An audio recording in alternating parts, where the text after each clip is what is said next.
My name is Dan Hughes. I was the webinar trainer for Nik Software from 2009 until 2013, basically 2014, when it was purchased by Google. I am now an instructor at the Rochester Institute of Technology. I teach photography, I teach video, and I teach post-processing and workflows, digital workflows for video and for still photography. And my background is in still photography for the most part, and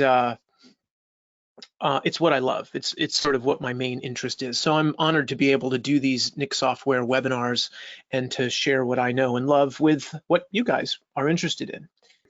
So this is what we're doing today. First things first, I'm going to hit the Tab key on my keyboard. When we're in Lightroom, that's going to just give us our tools palettes back. I'm in the Develop module. I've clicked on the first image that we're going to edit. And this is a photograph. It's Taconic Falls outside of Ithaca, New York. It's a really beautiful waterfall. It's actually really easy to approach as well. There's maybe a half-mile sort of hike in on basically a paved road. So it's quite nice to be able to go visit that. And this is the original color image. We're going to convert it to black and white, but I want to start by talking about the non-destructive post-processing capabilities that you now have built into the newest version of the Nik Collection. And that is, in previous versions, if I wanted to create a different black and white image, or maybe I don't like this edit, or I want to change something about this edit, what I would actually need to do if I was using Lightroom is go back to the original photo and start over again. But one of the beauties of this new version of the software is we can actually open up this version of our post-processed image and re-edit it, change it, either completely or just a little bit if we wanted to. So let's take a look at that. So we are on our TIFF file. And by the way, we're going to go over this several times and exactly how it's going to work. But what I want to do is I want to relaunch Silver Efex Pro so that we can do some changes to our image. So what we'll do is just right click on the image. So you can be in the Develop module in Lightroom or the Library module in Lightroom. Right now we're in the Develop module, you can see. Right click on the photo, go to the Edit In dialog, and then from the Edit In dialog, you'll go click on the Nik plugin that you want to use. So in this case, we're going to be going into Silver Efex Pro. So I'll click on Silver Efex Pro. And there are a few things that we're going to talk about with this screen. Right now, I'm going to click Edit Original.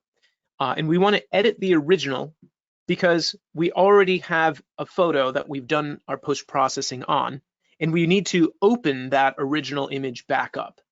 This will actually be slightly different when we're starting from scratch with a raw file. So mind that, and I'll try and explain that a little bit more as we move throughout the webinar. But because we want to reprocess this photo, I want to make sure that I'm editing the original image. Technically, you could edit a copy, but in this case, edit the original. Click Edit. What's going to happen is Lightroom is going to recognize this. Silver Efex Pro is going to launch, and then this dialog is going to pop up. And the dialog here allows us, basically it informs us that because we're using a TIFF file format, we have the ability to resume editing, which basically allows us to re-edit the photo. Now, I have this prompt pop up every single time so that when I'm in webinars, the webinar visitors, our attendees can see this. After you recognize what this is saying, you can actually click the Do Not Show Again button, and it just won't show up anymore because you'll know that you're on a TIFF file and you can do this non-destructive process. So I'm going to click the OK button, and our image loads, right? So anything that we had done to this photograph in Silver Efex Pro in our previous processing is going to launch, and we'll have it, and we'll be able to change these things. Control points, presets that we've used, adjustments on the right-hand side of the tools palette, and so on. What's key to this post-processing workflow is to make sure, and hopefully you can see this, but in the lower right corner of the interface, it says Save and Edit Later. And there's a little checkbox is on. And this is what's going to allow us to utilize this non-destructive post-processing workflow. By the way, I just realized I didn't really describe what the non-destructive process means. So you can kind of see what it's doing, right? We're able to open the image up and post-process it again or change it as we see fit. But the beauty of this and the major benefit is that you can go back to the original. So we can always go back to our post-processing and re-edit the image as necessary, which is quite wonderful and quite beautiful, as opposed to kind of it being stuck in stone. We can't change it.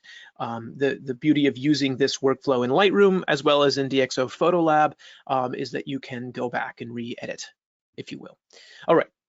So the point of this demonstration is to talk about the non-destructive post-processing, but also to talk about how to generate high contrast, right? So I thought it was interesting or fun that this is a low contrast representation of our image. What we're going to do is move into the upper left corner of the interface, and I'm going to go into the En Vogue presets. So there are 48 presets that are built into Silver Efex Pro. And these 10, the En Vogue presets, are just the newest addition to the preset library in Silver Efex Pro. And they're all near and dear to my heart. I actually developed them late last year, and they were integrated into the software. So these are all presets that I designed, and basically they are presets that do something different than the presets that were built into the software originally. I find that this More Silver preset works really nicely as a starting point for our high contrast landscape image. So I'm going to use the More Contrast preset. And then from there, we're going to move over into the right side of the interface, and we're just going to fine tune it and tweak it, right? Start with a preset and then adjust from there. Overall, I'm going to take the brightness down just a little bit, right? And that's going to generate these really nice sort of dark black tones overall. And what I'm going to end up wanting to do is use control points. So for anyone who's not familiar with control points, it's the selective post-processing capability built into the Nik Collection. These sliders, you can see it says global adjustments in the upper right corner here. All of these sliders are global adjustments. It means it's going to affect the entire photograph as you adjust any of these sliders. As we move in, I'm going to just sort of shut down a lot of these tools so the interface is a little bit cleaner on the right and you can get a better idea as to kind of what I'm doing. I'm going to click on the little twirler that's to the left of our selective adjustments label. It's going to open up our selective adjustments, and we're going to use some control points. Control points are, in my opinion, sort of the key to the entire Nik Collection. There's a lot of folks and photographers who get a lot out of the Nik Collection without using control points, but as soon as you start to get to know how the control points are working and utilize them, whether you're doing it all the time or maybe just once in a while, these are the key, again, in my mind, to the Nik Collection. And another key to generating a really beautiful high contrast or any landscape image is to kind of direct the viewer's attention around the image as much as possible, right? So in this case, we have this foreground river that's coming from the waterfall itself. The waterfall's sort of in the center. There are these kind of nice leading lines that kind of push your attention as the viewer in towards the waterfall. And the waterfall basically being the brightest, most textured thing in the image pushes your eye directly towards it, right? So this makes our job in post-processing easier because the direction is already sort of going towards the subject, right? But one of the things that's happening is there's all of this other texture in the image that kind of pulls away, in my mind, from the waterfall and from the direction that I want your eye to move in as the viewer of this photo. So what we'll do is use control points to start to direct the attention of the viewer's eye. And I'm going to say you are my viewer right now. So I've clicked the Add Control Point button. And the first thing I'm going to do is just stick a control point down here in the foreground. Each control point has the ability to sort of be sized. You can tell the software how big or how small you want the control point to be. Mind you, it is not making a circular selection, but rather making a selection inside of this circle that you can see based upon the thing that you place the point on, right? So I've placed the point in the water here, and I'm going to actually encompass most of the foreground. And then from there, The control point in Silver Efex has a few different kinds of controls that you would use for controlling the density, the brightness level of the image, and the contrast of the image. So the first slider here is the brightness. You've got contrast, structure, amplify whites, amplify blacks, fine structure, and then a selective colorization slider. So if you wanted to actually have a black and white image with a sort of touch of color, you can do that using the selective colorization slider. In my mind here, I actually want to reduce the contrast of the foreground a little bit, because the human eye is going to be attracted to the brightest areas and the most contrasty areas. And we do want to end up with a nice high contrast landscape image, but what's going to be important is to direct the viewer through those areas that are most important. And in my mind, the foreground is important, but I want to create layers, and I want to create different areas in the image that you're going to be looking at. And the control points are going to help us to do that. Now, let's click the Add Control Point button again. Note the contrast that's on the right side compared to the contrast that's on the left side of the waterfalls, or camera left here. They're not the same, right? So that can be really helpful, but in my mind, in this case, we don't really want that. I kind of want the contrast levels to be somewhat similar, and I want to increase the contrast a little bit in the sides of these, the rock here, the cliff face. So we're going to place a control point, and we're going to talk a lot more about these control points, and I'm going to try and do it as quickly as possible so that we can kind of make sure that we're getting to all of our points that we want to get to. And in this case, I'm actually going to increase this structure slider, which is basically a texture adjustment as far up as it will go. We're not going to leave it here because it kind of gets to be this garish look. It's a little bit too strong in this case. But if we click on the control point and you start to drag it around, you can get a sense of where the effect is being added and where it's not.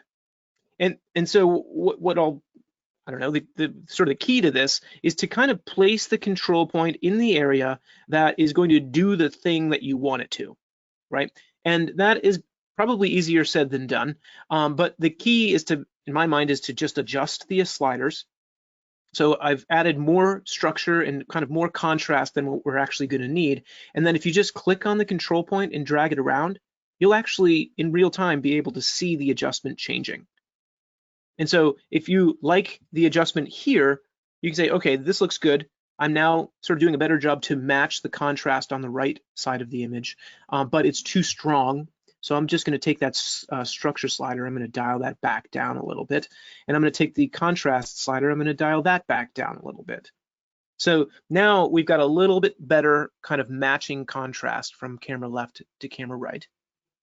We could even take another control point, place it over on the right side, and control these cliff faces sort of separately. And I'm going to do that. I'm going to add a little structure to the right side. The tree here is kind of blending in with the rock face. So let's take a control point and help to create some layering in this image so that, again, there's some foreground, middle ground, background kinds of effects. And watch this. I'm going to just take my brightness slider all the way up. It's too much. But if I click on my control point, I start moving it around, you can actually get a real good sense of exactly what's happening and what's being affected. And I'm not going to leave this brightness slider all the way up at 100%, but by doing this, it does give me a good indication of exactly what's being affected. I place that point there. We'll take another control point. Let's place it back here in the background. I'm going to go ahead and just darken down that area a little bit. And now we're starting to get this nice layering. In fact, if we look at a side-by-side preview, follow my cursor into the upper left corner here, I'm going to click on the side-by-side preview. You've got the image that we had opened up originally with our post-processing on it, and now we have our sort of higher contrast representation. Now, of course, these are completely different edits, right? Completely different looks to the image, and some folks are probably more drawn to the image on the left than the image on the right. But I want to be able to talk to you about how to make these things happen, how to be able to control this stuff so that you can get whichever look you want. I do use shortcuts as often as I possibly can with the Nik Collection, and one of my favorite shortcuts on a Mac is Shift-Command-A, and that's going to give you a new control point. Basically, it gives you a new blank control point. That's Shift Control A if you're on a PC. So you can see my cursor is just sort of a standard cursor up here in the sky. If I hit Shift Command A, it gives me the new control point capability, and then I can go and just place my point where we want it to be. I'm going to go back to this point on the right. We're going to go ahead and sort of speed this up a little because I've got several more images to get to and to talk to you about. But I think what you're going to find is that using control points to be able to selectively dodge and burn, to selectively attract or push the viewer's attention away from different areas and towards different areas is going to be absolutely key when creating a high contrast black and white photograph. Really for any black and white, and mind you, any photograph probably. But what I love about black and white photography, let alone high contrast black and white photography, is the escape from reality that we can kind of generate. If we were to add this much contrast to a color photograph, it's going to be unbelievable. It might be really quite beautiful and it might be effective in a lot of situations, but it's not going to be terribly effective in most situations. Whereas here, as we're converting it from color to black and white, you automatically have this escape from reality, and therefore you're able to kind of push these things a lot further. It's one of my favorite parts about black and white photography. All right, so moving over into the finishing adjustments, I'm going to add just a little bit of a dark vignette around the edge. Each one of these finishing adjustments has a drop-down menu, or a pop-up menu is what happened here. And that pop-up or drop-down menu has some presets built into it, right? And so you can get a sense of the image overall by just going and clicking on these presets if you'd want to. We're actually going to start from scratch on this, though. I'll just walk you through the vignette tool. So with the vignette tool, I clicked on the little twirler to expand that down. I'm going to darken the edge of the image down just a little bit. We're going to reshape the edge. In fact, watch what happens. If I take the amount slider all the way to the left, we just get a black vignette around the edge. We're not going to leave it there, don't worry. So if I take this circle to rectangle slider, I can reshape the vignette itself. I kind of like to be able to adjust the vignette this way, where I take the amount all the way to the left or all the way to the right, because it just is very obvious as to what's happening on our vignetted image or our processed photo. Now, before I adjust the size, let's click on this Place Center button. By default, the vignette adjustment is going to be centered directly in the middle of the image. We have this blown out sky, this really bright sky up there, and in this case, I actually want to retain that highlight or that bright sky. So instead of using the original center, what we'll do is click the Place Center button, and we'll actually just move the center up, I don't know, like a third or so into the upper area of the image. That's going to shift the vignette up, so more of the effect is on the bottom, and almost none is on the top of the image, up here anyways, a little bit on the corners still. And then what that'll allow us to do is leave that highlight area. I'm going to increase the size a little bit, sorry. And then just take the amount down to make this a little bit more subtle. And once again, if we just look at the compare, so before we went to the upper left corner and we used a side-by-side preview. Now if we click and hold the compare button, you can see the original that we had brought into Silver Efex Pro that we had already edited before, and then our enhanced image that we've just sort of finished off. Maybe one more control point right in the waterfall. And let's see what would happen if we brighten that up. Yeah, that's nice. Okay, so we're all done. We click the Save button in the lower right corner of the interface. That brings us back over into our host software. So Lightroom should show up here. And note, because we edited the original black and white conversion, we still have the original raw file, but next to it, we have our enhanced image, right, and our finished high contrast image. Great. All right, so let's see how to do that sort of from the starting point. Next image. We're starting this one from scratch. So first of all, I'm going to recommend that you kind of set your photo up in your raw processing software, right? That is, if you need to change white balance or exposure and contrast, and I will again recommend that you utilize all of these tools to the nth degree before going into the Nik plugins. So in this case, there isn't too much that I need to do on the photograph because I want to show you how transformative we can be in Silver Efex. But I think normally what I would probably do is just start by adding some contrast in this photo with the slider, or by generating a tone curve and adjusting the curve a little bit. The image is a little bit blue, so I'm going to go and warm that up just a touch. There we go.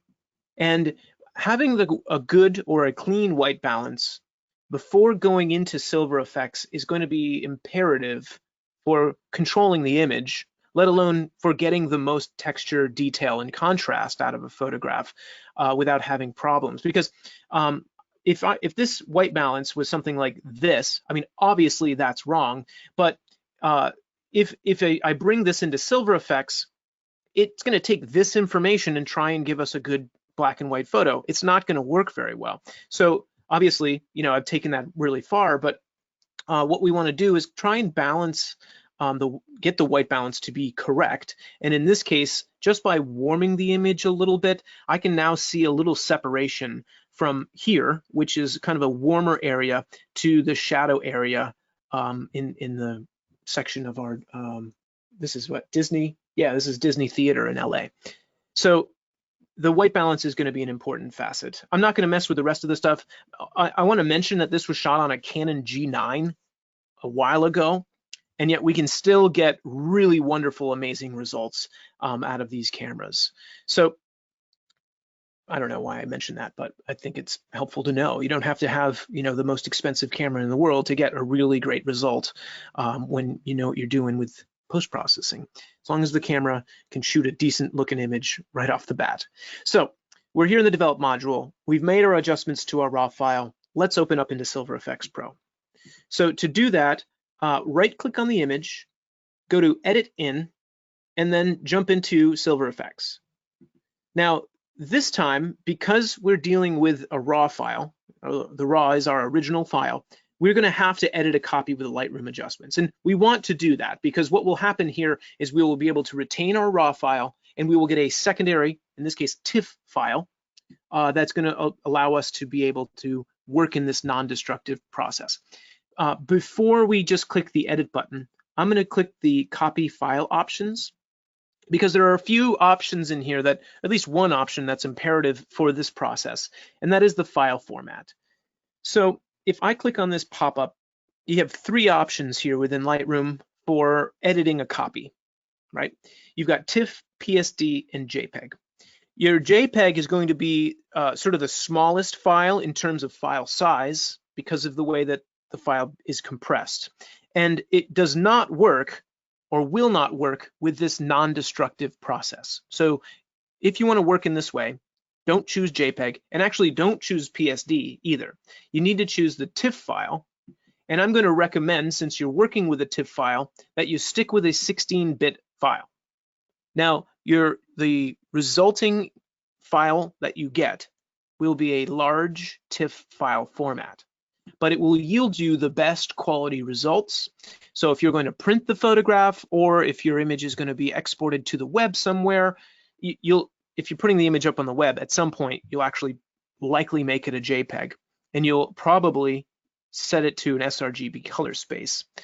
In this case, I don't think it matters if we change the color space, but long story short, for the best quality result with this non-destructive process, choose TIFF and choose a 16-bit file format. Once those are set, you can click the Edit button. Silver Efex Pro is going to launch, and we're going to start this one off from scratch. So our prompt comes up again. Again, this is just informing us that if we use this process, we can go and do post-processing over and over again. Anyways, it's a non-destructive process or system. Now, I actually love what happens with the dark pop and the dark glow preset on this image. It's just moody and dark and fun. We're going to start this one off from scratch, but my normal process, and what I'm going to suggest most of the time, is that if there's a preset that does what you want it to do, just start with the preset. It's going to generate basically what you want. This is a high contrast preset.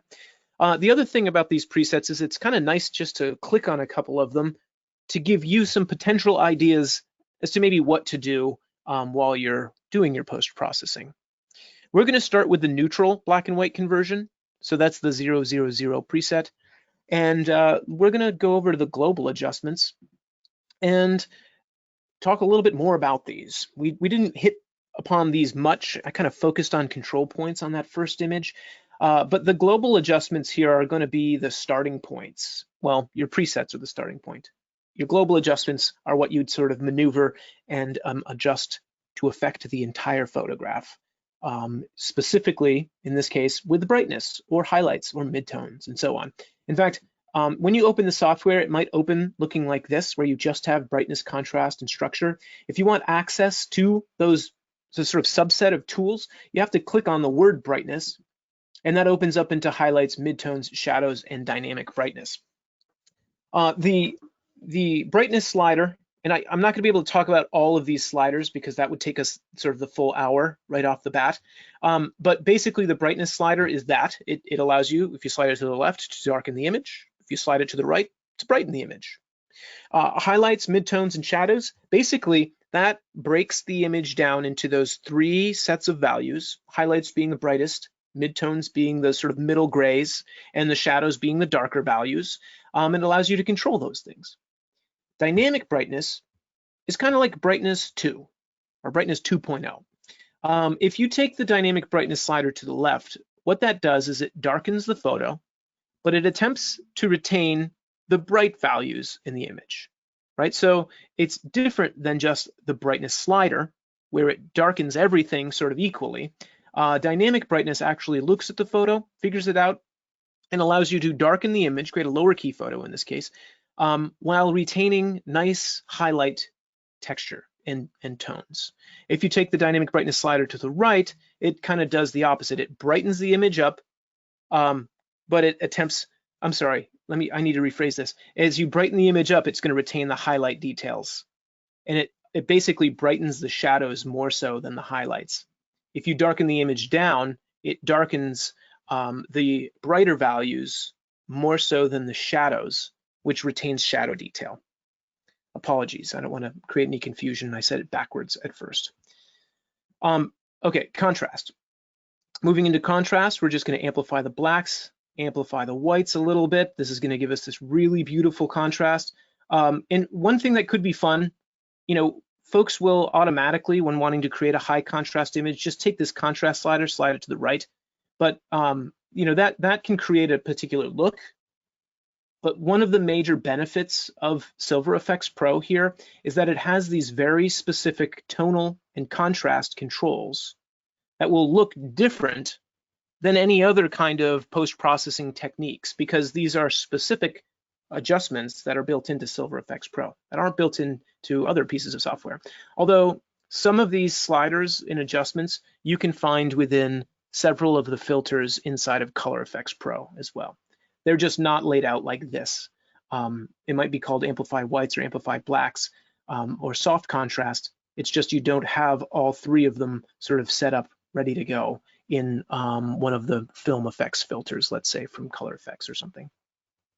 All right, so I've actually reduced the contrast slider, but increased amplified whites, increased amplified blacks, and soft contrast.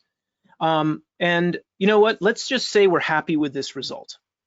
I'm not at this point. I want to make some changes, but let's say we like what we've got. Click the Save button, just to sort of demonstrate how we can come back in and reprocess the image. We've got our edited photo. I'm going to drag it into the right area of our film strip here. You've got the original image. You've got that black and white TIFF file. I like what's happening here, but it's not as refined as I'd like it to be. Or what might happen is I might be working late on some images and I wake up the next day and I say, oh man, what was I thinking? I need to change that. Or a week later or 2 weeks later, you might want to change these things. So in working in this process, you're able to do that. So I'm going to right click on the image. We're going to go back into Silver Efex and change what we've done here. So we'll go to Edit In, Silver Efex Pro. This time, instead of editing a copy, we want to make sure, because we're launching this image, we want to edit the original here. So click Edit Original, click Edit. Silver Efex should launch. we get that checkbox or warning again. So, this is going to pop up every single time you launch the software as a TIFF file here. Again, I leave it up so that when I'm doing demonstration, I can explain what it is, but I would recommend once you know what it's doing, just click that do not show again and click OK and it'll go away. All right, so we've got our image. I'm going to use selective adjustments in this case, and we're just going to work really quickly because I think you are familiar with how these control points are working and kind of get what's going on. And again, what I'm trying to do in this case is direct your attention. This is this really beautiful kind of graphic image that Victor Ha, my friend Victor Ha, who actually works for Fujifilm USA, he shot this a couple years ago and was gracious enough to let me utilize it for these webinars. So what I want to do is kind of just create some form and depth with this image that it already has, but we're going to exaggerate those things a little with contrast, with amplify whites, with amplify blacks. Let's take a control point here. Again, you'll note that the control points that I'm using kind of just appear, and that's because I'm using that shortcut Shift-Command-A, and I do it kind of constantly. It just helps us to go that much faster. Place a control point down here in the corner. Let's brighten that sky up back there. Let's go ahead and just brighten this sky up as well. It's going to separate nicely. Probably the opposite of what I would typically do to a sky, but there we go. Now let's see how far we can take it. Yeah, I like that. That balances. So now we have a nice balance between the corners, this upper right corner compared to the lower left corner. In fact, let's look at a side by side. So I'm going to just tap the tab button on my keyboard. It's going to hide the tools palette on the left and right. And then we can look at the image that we had opened up originally compared to our high contrast photo that we've basically adjusted using these control points. So we did a couple global adjustments and then we went in with the control points and kind of specifically manipulated these different areas to help to create a more dynamic photo that has a lot more depth to it overall. So click the save button. Brings us back over into our host software. And we've got just one more image that I think we're going to have time before we go into the Q&A. And so we had our waterfall image.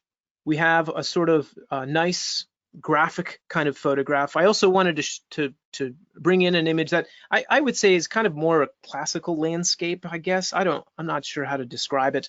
And it's an image that has some detail. Let's look at the histogram here while we're in Lightroom. It's a decent looking histogram. There's nothing that's completely black without detail. And there's only a few pixels in here that are totally white. And that's probably like the top of the silo here or the farmhouse itself. And the problem that we're going to run into, or that I'm seeing in this image, is that the light is sort of illuminating almost everything exactly the same, right? There's a little bit of shadow right here. And that's kind of nice because it sort of darkens this area while we have this nice line. And then there's another line of trees back there. We're going to try and exaggerate that. And then the other thing we're going to try and do is emulate that same kind of effect over here. So we'll darken down the trees on the edge of the water right here while maintaining a nice tone in here, and see what sort of stuff we can get out of these clouds as well. All right, so tap the tab button, you get your tools palette back. And usually, actually, you know what? Let's just go ahead and start with a preset. I'm going to scroll down.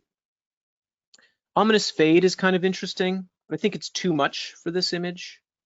I do love what's happening to the clouds. In fact, let's do something like this to the clouds. Dark selenium. You know what? Let's start from scratch. So we'll go from neutral. Let's hide that. So we'll hide our presets, and that's going to give us a little bit more real estate. And where do we start? So I didn't do much to the image while in the raw processor. I think what I do want to do though is kind of darken everything down with the dynamic brightness slider. So now we're getting a little bit more emphasis in those clouds and texture all over the image because we're darkening these tones down a bit. Move into the contrast. Let's see what happens if we take the soft contrast slider up. So if I bring the soft contrast slider all the way up to 100%, we lose all texture and detail in the clouds. But I absolutely love what's happening to the farm and the farmhouse itself. It's really quite beautiful. And so this tells me that I want to do something like that selectively to the farm and farmhouse, but absolutely not do this to the entire image, because we're losing kind of that emphasis on those beautiful clouds that were up there. So I'm going to double click on the soft contrast slider. That will home that slider. Basically, it gets it back to its original default. And I'm just going to amplify the blacks and amplify the whites a little bit. So there are so many different things to look at in this image. And there's no real deviation of light aside from in that lower left corner where there's a little shadow in here. So we have to actually create these deviations or differences in light and texture. And of course, we're going to do that using control points. I imagine we're going to get a lot of questions about control points in the Q&A. So I'm going to see about answering as many as I can right now. To create a layer so that the foreground is a little bit brighter, and then we can make sure that the sort of middle ground where the port part of New York, this is right off of Lake Champlain in Essex County. This is the, shoot. I can't think of the term. It's the ferry that ferries you across from Essex County over into Vermont. Anyways, let's brighten up the foreground here, right? And if I brighten this up a lot, which I think this is too much, and then I expand this out, what the control point wants to do is select anything that is within the area of influence, so anything that's inside of that circle, and it wants to adjust based upon the slider that we've adjusted. So the brightness in this case is up at 50%. Let's bring it way up, right? So this is not going to work very well for creating this layering that we want. So instead, we're going to actually generate a whole bunch of small control points that encompass the foreground here, and then we're going to group them together.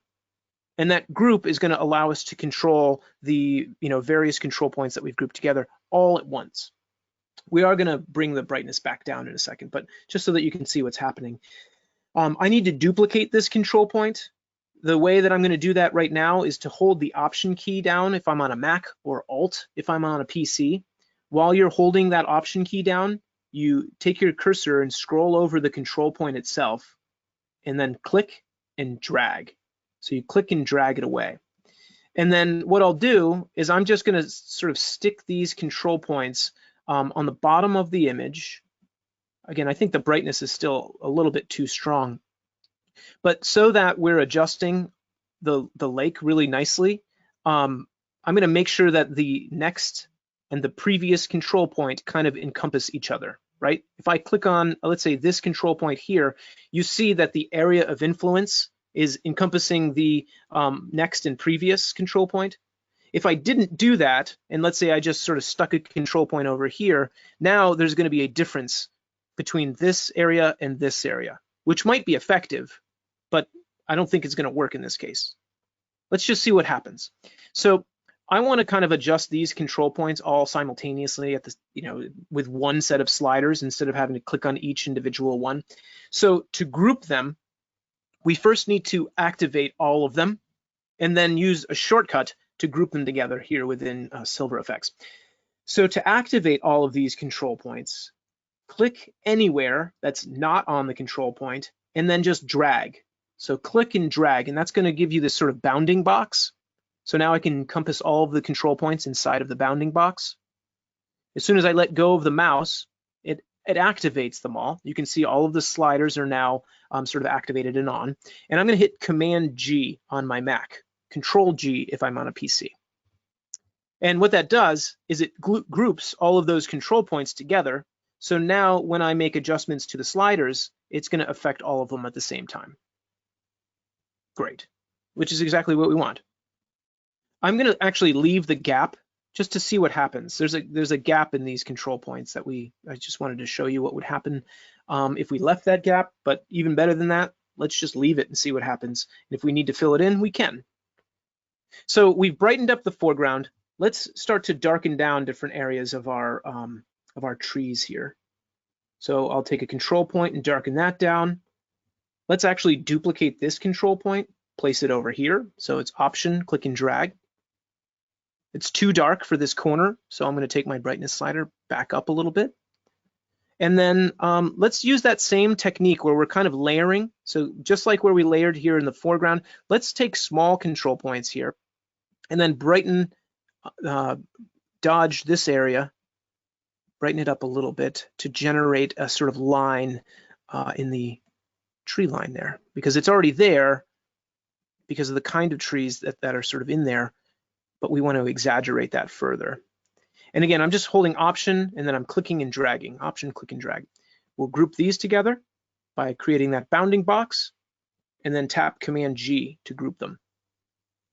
If you want to ungroup a series of control points, you just click on one of those control points and you hit Shift Command G on a Mac or Shift Control G on a PC. Some of the other Nik Collection, all of the Nik Collection has these grouping capabilities. Well, except for Define and Sharpener Pro. The rest of the Nik suite, if it has control points, you're able to group them together. All right, so in keeping with generating that kind of layer of, that sense of layering, let's add some contrast. We're going to generate some control points behind that first layer. It takes a little bit of time, but it gives us a lot of control over the image.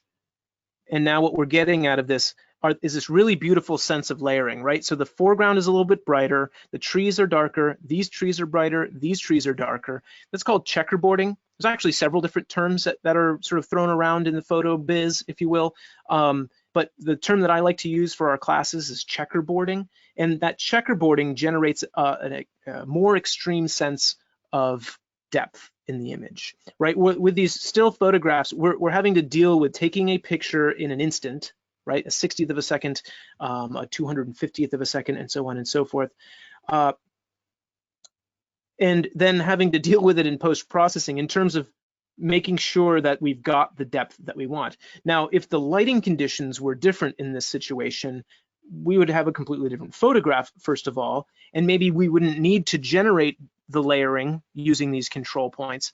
But the beauty of this is that we have basically a flat photograph, and we're able to create something that's maybe more of what the mind's eye saw, and then also exaggerate for whatever purpose we might have. So long story short, because it's 1:48, I'm just going to add a couple more control points in here. Let's go into the finishing adjustments. I'm going to go ahead and actually burn down. I'm going to darken down the bottom portion of the image just to create one more layer. There we go, darken that edge down just a touch. I think now we've got too much contrast in the foreground. And basically, we're just going to go and fine tune and tweak these things until it's exactly what we want. But because I'm running out of time, I'm not going to continue to place these control points. Let's take a look at the before and after though. The original image as we opened it is this top photograph, and then our enhanced image is the bottom. Let's actually go ahead and just darken this stuff down quite a bit. Make it even more extreme. There we go. Right, so we're able to take these photos that were otherwise flat. It's a perfectly good photograph, but not that interesting in its initial state or initial form. And by controlling it, manipulating it here and there, utilizing these techniques, and then also being able to go back afterwards. Like, should I decide that we don't like how dark this is right here? Well, tomorrow I can come back in and I can change that. Or if I make a print of the photo and say, oh, you know what, it's not balanced the way I need it to be, because when you print the photo, it's gonna look a little bit different, right? That's kind of what happens. Ideally, what you see on screen is what you get, but oftentimes, because we're looking at a monitor compared to looking at the reflected light off of a print, your results are different, and therefore it's nice to be able to kind of fine tune and tweak these things.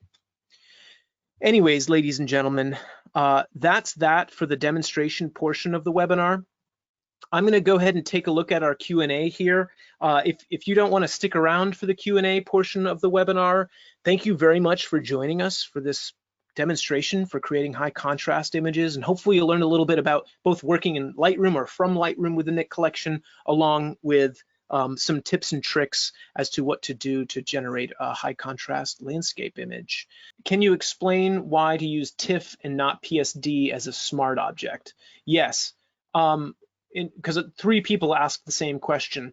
So as far as I know, if you were to use, let's experiment, but as far as I know, if we were to take an image and we were to go into the Nik Collection as a PSD file, that capability, as far as I know, shouldn't work to work in the non-destructive process from Lightroom. Now, let's look. Let's open this up. Because what's happening when we're using this TIFF file is that Nik software is generating a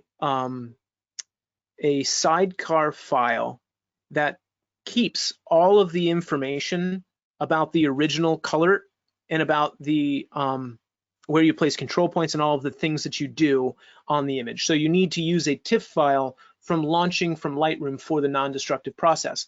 Now, it didn't even open. You see that? It's unsupported file format. So that's another reason why you'd have to use the TIFF file format. Now, the other question that was in the same regards is why not use a PSD in it as a smart object? Well, you absolutely can do that, but you would be working from Photoshop because, at least in this version of Lightroom, there is no smart objects. I'm not able to update right now, so the system I'm using, it doesn't allow me to update to the newest version of Lightroom, unfortunately. I do know that there's a newer version than the one I'm working with. But if you're using the Nik Collection from Photoshop, you absolutely can use smart objects, in which case PSD would be the file format to run with, right? Or possibly PSB if you've got a massive file format. Okay, so next question. Resolution at 240, can you up that for a large image output? Yeah, Nigel, so we don't talk too much about pixels per inch in this case, just because it's dependent upon what you're gonna do with the photo, right? And so if your workflow utilizes a higher DPI rate, go ahead and use the higher DPI. I've left this, when we opened these images for this demonstration, I just left it at 240 because it's fine. It doesn't really matter. What kind of matters more is the pixel dimension that we're starting off with, you know, whether it's 12 megapixels or 45 megapixels or so on. But if your post-processing workflow needs a higher resolution like that, higher pixel per inch resolution, you can use that. Besides using minus control points, is there an eraser tool in general that will erase some of the effective control points? No, I see. Great question. So the way to hone in a selection, so Cindy was asking about control points and how they work with if you need to kind of hone in or erase part of what a control point is doing. Like, let's say we place a control point on the rock face here at this picture of Letchworth. I'm going to go ahead and brighten this up, right? And right now, the control point is trying to give us an effect on the object that we place the point on. In fact, if you want to see where the control point is affecting, I didn't show this part yet, so stick around for just a second if you're thinking of jumping off. The control point I placed on the rock face. If you follow my cursor to the right side, we have in our selective adjustments section a control points list. If you click on the little checkbox that's to the far right of the control point list, it's going to show you what the control point is affecting, right? Anything that's white, the control point is going to be adjusting completely. Anything that's black, the control point is not affecting. Anything that's gray, the control point will affect, but a little bit, depending upon the tone of the gray. Let's say I didn't want this control point to affect the trees in here, because it is a little bit. What you can do is just take another control point, place it in the trees, and that's going to clean up our selection. In fact, technically, the more control points you add, the smarter each control point gets in terms of it knowing what it should be and what it shouldn't be affecting. The thing is you have to be careful with that, because the more control points you add, kind of the more likely aberrations may occur, right? Because if I start to brighten this way up, and then I add 100,000 control points everywhere, or let's say 10 or 15 control points to kind of hone in the selection. Well, if I don't get every single part, it's going to look a little bit funky. If I don't use these constrictive control points to make sure that the point that's on the rock face isn't affecting into the trees, if I don't, it can look strange. So what you're almost better off doing is letting the control point adjust in areas to create a photographic looking selection, right? That's the other thing that is a little bit different to get used to compared to, let's say, the lasso tool, the pen tool, the quick select tool, or these tools in Photoshop, for example, that just cut things out. The idea of the control point isn't necessarily to cut the thing out, it's to allow you to dodge and burn in a way that looks photographic and that is going to generate an overall pleasing effect, right? And so oftentimes you actually want it to adjust some areas that maybe you didn't think you wanted it to adjust. So like if I brighten up the river here in the center of the image, the control point is also adjusting the grass. I don't want it to adjust the grass, so I'll place it a constricting control point there in the grass. But it's kind of okay if this control point does maybe dodge the rocks up in this area, simply because it's more appealing, it looks better, and it kind of matches the contrast range of that portion of the photo. Hopefully that's helpful. All right, so we've got some questions about resolution that in regards to when you're taking an image from Lightroom over into the Nik Collection. The resolution is going to be dependent upon how you're going to output generally. And the Nik Collection really, it doesn't care that much about the resolution unless you're using Sharpener Pro for a particular kind of output, in which case then you would be more concerned about the resolution. And that is pixels per inch. I think I said DPI earlier, that's dots per inch. I meant pixels per inch. The thing is, the Nik Collection is going to be concerned with the pixel dimension, the width and the height, the number of pixels that you have, more so than the number of pixels per inch, which matters more for output purposes. All right. I don't use Lightroom, Photoshop, and ACR, hoping you show the workflow before we end. Excellent teaching, by the way. Cool, thank you, Philip. So Philip, I'm not sure if you're saying you don't use Lightroom, but you do use Photoshop and ACR. I'm not sure. You'd have to utilize these plugins from Photoshop, you'd have to take your raw file from Adobe Camera Raw into Photoshop, and then you can use the Nik Collection from there. Can you re-edit a virtual copy? That's a very good question. I don't know. I don't know. Let's cancel this image. I've never tried that. So let's generate this image as a virtual copy. I know there used to be a shortcut for that. I don't even use virtual copies anymore. Maybe I should be. Create virtual copy. Copy one. Okay, so this is our virtual copy. Let's go to edit in. Let's go to Silver Efex. This time, yeah, we're going to have to edit a copy. So it looks like, Harlan, you probably can, because it's going to generate a separate file anyways. In which case, the separate file is no longer a virtual copy. It is a 16-bit TIFF file. So there's that. Okay, we've got that. Okay, yeah. Philip said he meant he uses Photoshop. I get it. So yeah, the workflow is very similar from Photoshop. It's just you're dealing with layers, layer masks, and blending modes. Is there a limit to the number of control points per image? Larry, I think there is. I want to say it's 99. I don't know if I've ever, so back in around 2012, I had that question and I went into Viveza 2 and I tried to see how many control points I put on my, I think I got to like 113 or something like that. And Viveza actually didn't care about the number of control points. It was my computer that couldn't handle processing the image after having that many control points. So I would say the limit of the number of control points is probably dependent upon the hardware you're working with. But generally, I'll use a lot of control points on an image. Let's say 50 or 60 control points, and it's fine. That would be an image that where there's a lot of different little tiny things to really adjust.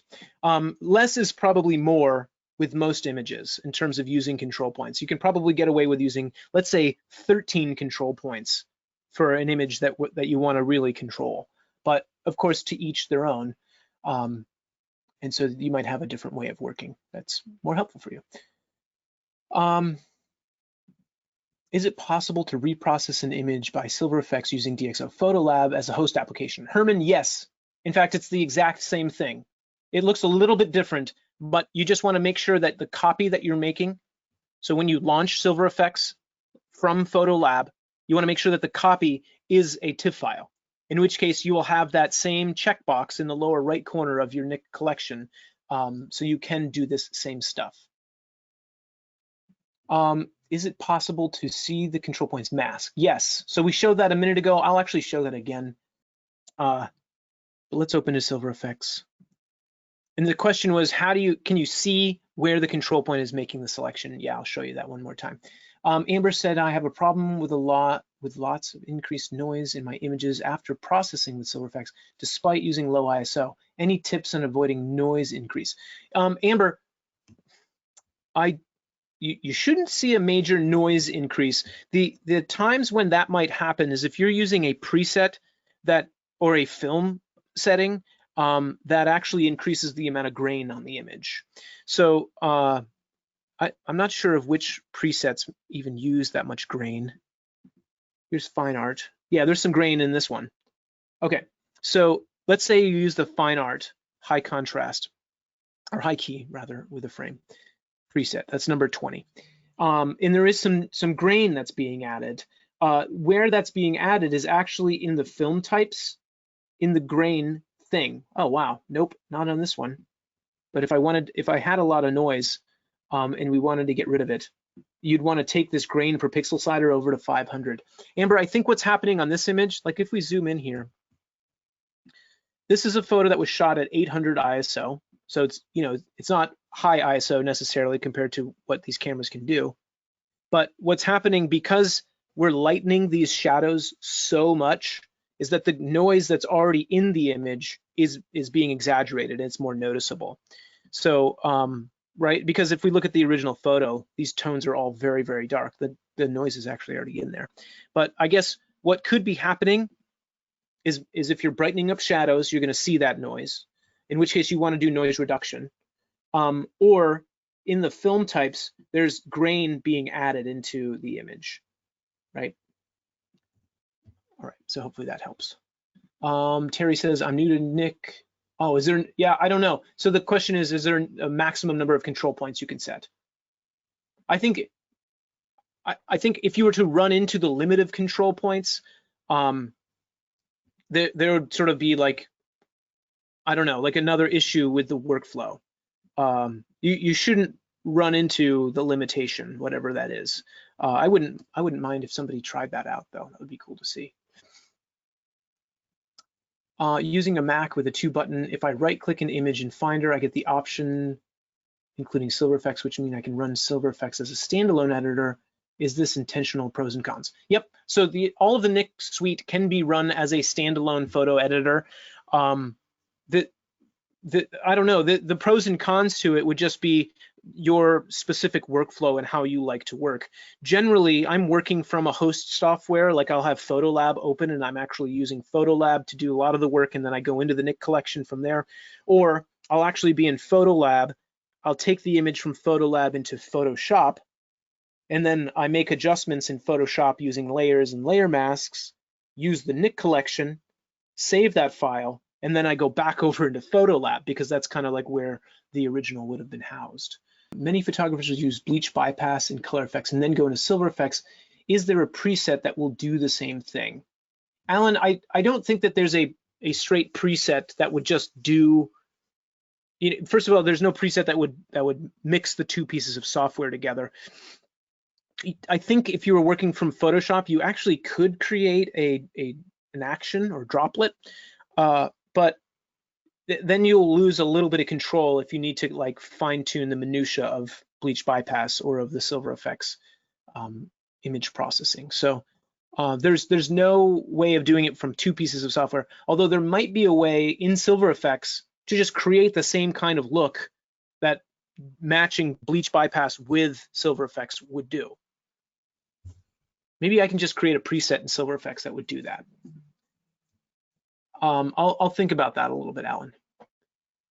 How do you access the full set of control point options, not just the first 4? Oh, great question, Paul. Good question. I'm sorry, I kind of left that part out.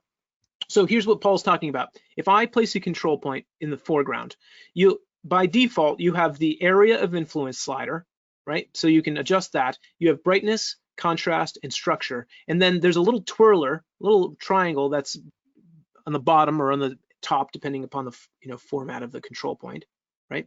If you click on that little twirler, it will then open up into amplify whites, amplify blacks, fine structure, and the selective colorization, right? So depending upon where you place the control point, it looks a little bit different, but they're always in the same order. It always goes brightness, contrast, structure, amplify whites. Okay, great question, Paul. Sorry I left that out. When you start with Lightroom, do you personally use Lightroom or do you use Photolab in the initial editing before going into Nik? Jack, great question. So at this point, I've actually been using Photolab a lot more than using Lightroom. So at RIT, in the Photo Arts 1 class, which is Photo 101 basically, we teach how to use Lightroom because it's the sort of common practice tool that you find in a lot of the industry. The Adobe products kind of are that at this point. We also teach different pieces of software in photo school at RIT, but we basically start the students off using Lightroom. I have personally basically moved over into using Photolab for most of my own personal work, but I still sort of stay up to date with utilizing Lightroom as well, at least when I can, because right now I can't update to the newest version of Lightroom. But long story short, I've personally been using Photolab a lot more. Why not just use luminosity mask in Photoshop? What does Silver Efex provide for you that luminosity wouldn't? Luminosity, I mean, so Dave, that's a good question. Luminosity masks though are a capability of masking and therefore is a completely different kind of tool.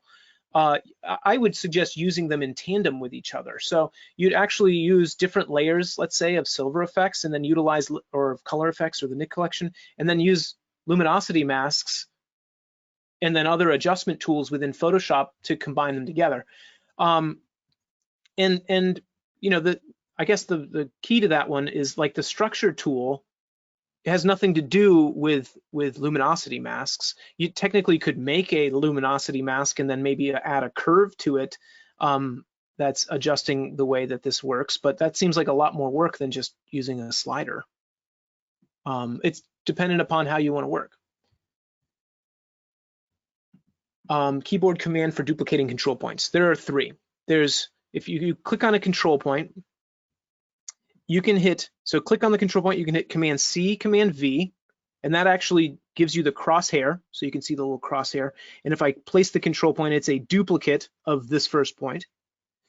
You can hold the Option key down, Option on a Mac or Alt on a PC, click and drag. Oh, and then the other way that you can do it is using this button over here. Oh, you know what? Okay. I need to actually go back on something that I said. So this button over here on the right within the control points list is a duplicate control point. Earlier in the webinar, I said that you had to know the shortcut Command G or Shift Command G to group control points. That's not true.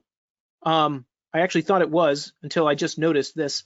I have 2 control points right here, right on the right side, that one and this one. If I highlight them, now this button on the right side is highlighted. And this button is actually the group control point button. So I completely forgot that this was in here, I apologize. But basically, instead of using the shortcut, you can find the group button or the ungroup button right here within the control points list. Have a great day, ladies and gentlemen. Enjoy the software, and hopefully I'll see you again soon at another webinar. Thank you. Bye-bye.